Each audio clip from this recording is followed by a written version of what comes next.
friend, let's just be honest for a second. Have you ever felt like your body is just working against you?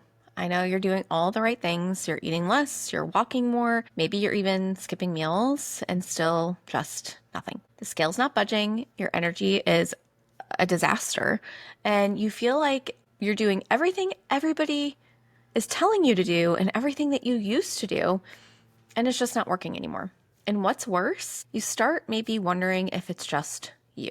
Maybe you're broken, maybe your metabolism is just shot. But I want you to hear me. You're not broken. You've been honestly handed the wrong strategy for this season of life. No more long runs, no more just trying to eat less and burn more calories, because I'm going to tell you right now, it's not here. It's not going to work. So today, I'm going to walk you through the 5 things that might be quietly slowing your metabolism right now, especially if you're in your 30s, 40s, and 50s. And I'm not going to just give you some checklist, okay?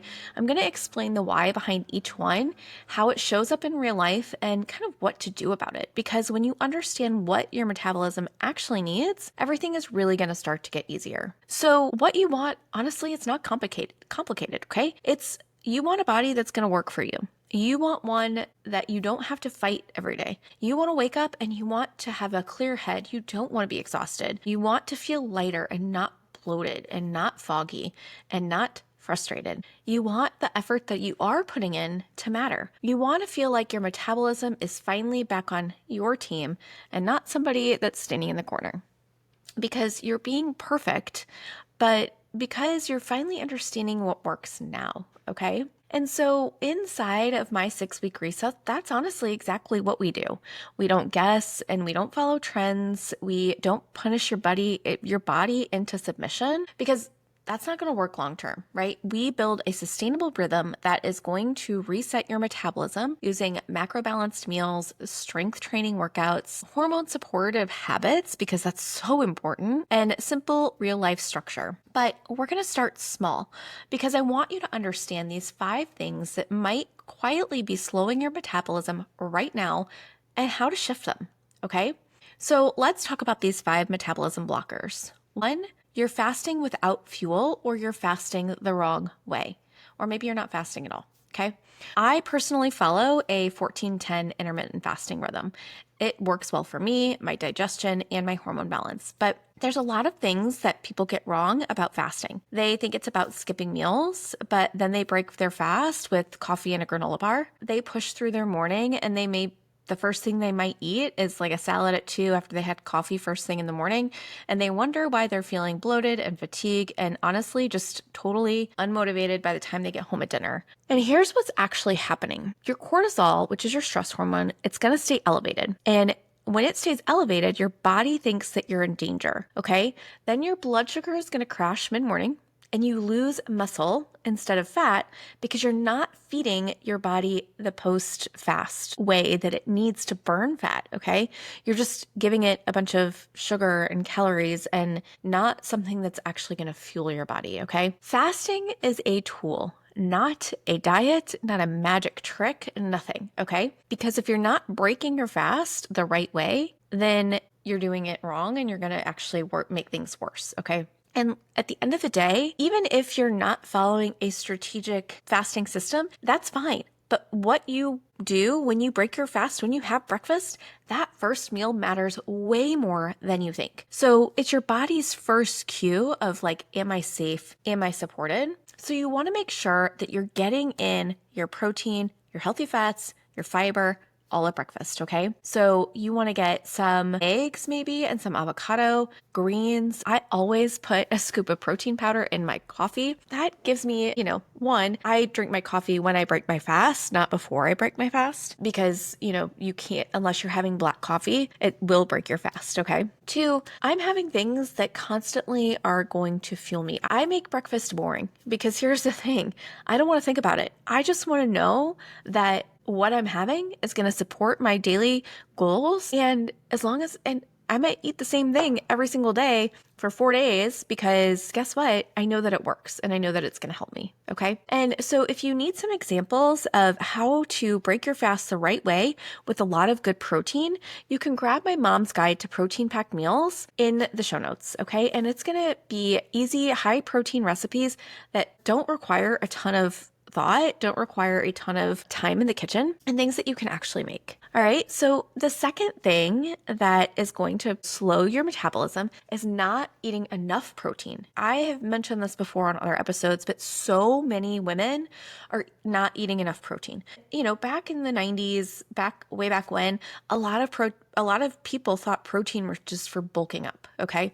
But the more and more that comes out about it, the more and more people are understanding, especially when you hit 35 plus, that protein is actually your metabolism's best friend. And it's going to help you with your regulating your hormone, your hunger and your fullness hormones, right? Your ghrelin and your leptin. It's going to help you preserve that lean muscle mass, which honestly, that's your metabolic engine. That's going to help keep your metabolism going. It supports your thyroid and your estrogen functions. Okay. So that's really important, especially as moms. And it's going to help keep that blood sugar steady. So you're not spiking and dropping like you're on a roller coaster at Six Flags. But when you start your day with too little protein, your blood sugar is going to crash and your cravings spike, right? So think about that. Think about the ride at Six Flags. I think in St. Louis, it's called the Screaming Eagle, right? You go up, up, up, up, and then all of a sudden you drop.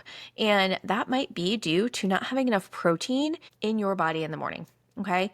And then later your cravings are going to spike. So you see yourself wanting to snack more. You want to, your brain feels foggy. Maybe you can't focus and like you're super snacky because nothing is satiating you. Nothing is satisfying you. So look, most women that I coach need to understand that like they're way under eating protein. Okay. And they need to understand how to get their protein really a lot of their protein in the first part of their day. So you could be getting breakfast. I would love for everybody to get at least 30 grams of protein. Okay. And that comes in so many different forms. Same with lunch and same with dinner. My original goal for everybody is to always get to like 90 to 100 grams of protein because first, you just need to get used to eating it more. And then second, you want to start to get to your macro protein goal that you need for you. And inside of that protein packed meals guide, there are so many different recipes that you can use that will help you get to that goal. Okay. The third thing that is probably slowing your metabolism right now, and this might sting, is doing too much cardio and not enough strength training. And this is where I see so many women fall into the trap of more equals better. They are walking a ton, which walking is so good. And I wouldn't tell anyone not to walk. But if you're doing walking plus cardio and you throw in a HIIT workout and your body is still feeling puffy and soft, like I get it because that was me, right? I was doing all of the cardio, but none of the strength training. And I can say like I went through phases where I was doing all strength training, but I wasn't focusing on nutrition. So, it all works together synergistically, but I was doing too much movement and seeing no change. And then I started focusing on building my muscle instead of just burning calories. Okay, because here is why strength training works. Muscle burns more at rest than fat.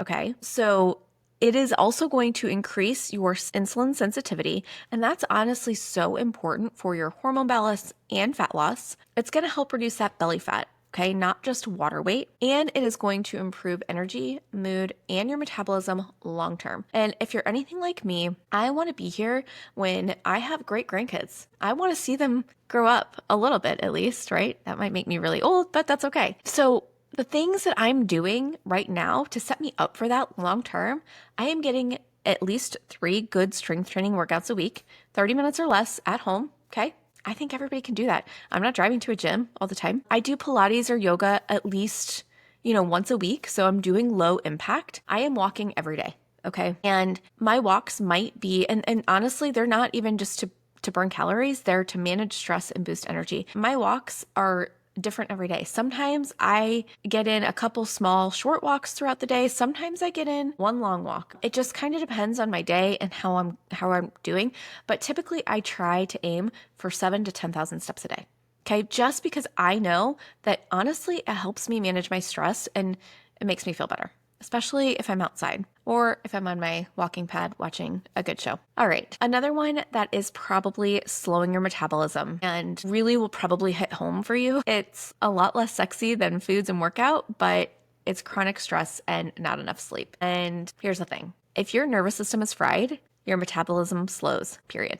Okay? Full stop. And if you're constantly in that fight or flight, the last thing that it's going to do is release stored fat. Okay, if it's trying to survive, it's going to hold on to that fat. So signs that this might be you is you wake up tired, even if you've slept for 7+ hours. You are craving sugar or salt mid-afternoon. You're feeling puffy in your face or in your belly, and you're irritable, you're anxious, and like you're snappy. You're snappy at like people for no reason, okay? Some of these are just perimenopause symptoms in general, but honestly, a lot of it has to do with this chronic stress, okay? And you can't fall asleep or stay asleep. So here's the thing. There's a few things that you can do to help yourself be able to get good restful sleep, okay? And they're kind of simple. And one is to get some sunlight before 10 a.m. Ideally, usually within the first hour of waking is best, but this is really going to help set your circadian rhythm so that when you go to sleep, you're feeling better and your body is ready to wind down. Wind down for time before bed. Honestly, like even 5 minutes helps, but longer would be preferable with no screens. And just really allow yourself to relax. Try and put it away, maybe read a couple pages of a book, maybe just, talk to your partner or spouse or listen to a calming meditation, okay? And I know some of that sounds kind of woo-woo, I get it, but honestly, all of these things are so important for your central nervous system and ultimately your stress and your sleep. Aim for 7 to 9 hours of sleep. Even if that means letting a load of laundry wait, try and get that sleep. It's super important. And then eating enough during the day because under eating spikes that cortisol, okay? And that's really, really important. So making sure that you're really hitting the macros that you need for you. And that's why I talk about that so much because every person is different. And it's not about being perfect, okay? Because look, like we're moms and we are always, we've got kids that wake up in the middle of the night or, maybe we're in a different stage where we're waiting for our kids to come home from a date or from being out with their friends. And so, sometimes it's really recognizing that being in rest state, being in sleep is a fat loss strategy and making sure that we're taking care of ourselves in that way. Okay, the fifth thing that might be slowing you down right now is some of those little extras that sabotage the big picture. And honestly, this sneaks past so many women, myself included sometimes, right? Like a few crackers while you're cooking, a couple of bites of your kids' mac and cheese, that quote unquote healthy granola bar that honestly leaves you starving because it's likely filled with more sugar than it is actually real ingredients, and a glass of wine most nights just to wind down, okay? Individually, it's like not a big deal.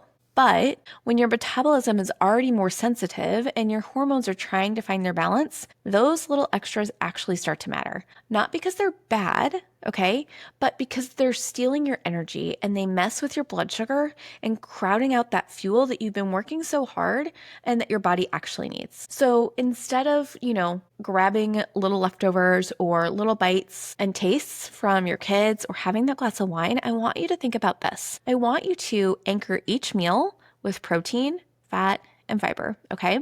And that's going to help you really a lot. Also, check in with yourself. Like, I know that this has been true for me in the past, but are you hungry or are you just overwhelmed and stressed? Because I have definitely been known to stress eat. And if you want something sweet, have it with your meal and not alone. But that sweet thing, that could also be fruit, okay?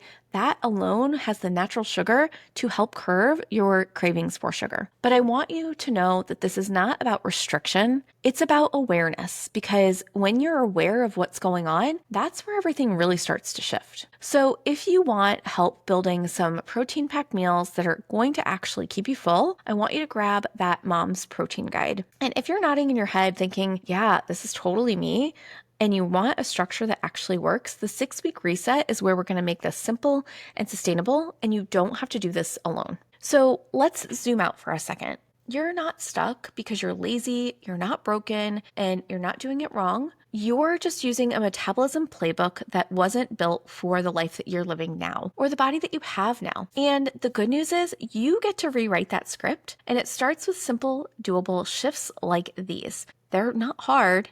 You just want to be consistent, okay? So grab that free protein guide to get you started. And if you're ready for more support, check out the 6-week reset. And hey, text this episode to a friend who might be feeling stuck and need to hear these 5 things too, because let's be honest, we all need to make some changes. And if this hit home, or if there's something in this episode that you were like, oh yeah, this is great, please leave a review. It helps more women find this message. And make sure you're subscribed, because next week's episode is going to be so great. So this is your season to feel better.